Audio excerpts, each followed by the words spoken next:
Astrology କି ତୁମେ ଯଦି କେବଳ ୟୁଟିଲାଇଜ କରିବ ପ୍ରେଡିକ୍ସନ ପାଇଁ, ହେଲେ ନିଜ ଆଚାର ଆଚରଣ ଭିତରେ ଆଷ୍ଟ୍ରୋଲୋଜିକୁ ଇମ୍ପ୍ଲିମେଣ୍ଟ ନ କରିବ, ତାହେଲେ ତୁମେ ବୁଝିପାରିବନି ଯେ ଗ୍ରହ ମାନେ କଣ କରୁଛନ୍ତି କଣ ନ କରୁଛନ୍ତି।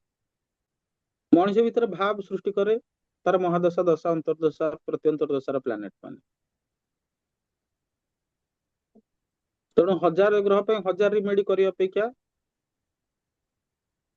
ତୁମେ ଯୋଉ ଇଷ୍ଟଙ୍କୁ ଧରିଛ ତାଙ୍କ ନାମ ଜପ କରିବା, କୀର୍ତ୍ତନ କରିବା, ତାଙ୍କ ସହିତ ଯୋଗଯୁକ୍ତ ହେଇକି ରହିବା ସବୁଠୁ ସର୍ବଶ୍ରେଷ୍ଠ ରିମେଡି ବୋଲି ମୁଁ ମାନେ। ବାକି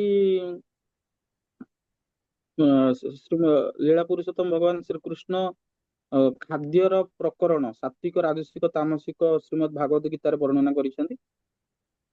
ସେଇଟାକୁ ପଢିଦବ କି କୋଉଟା ସାତ୍ବିକ ଖାଦ୍ୟ, ତାକୁ ଖାଇଲେ କଣ ହୁଏ, ରାଜସିକ ଖାଦ୍ୟ ଖାଇଲେ କଣ ହୁଏ, ତାମସିକ ଖାଦ୍ୟ ଖାଇଲେ କଣ ହୁଏ, ସେଟା ବି ଦେଖିଦବ।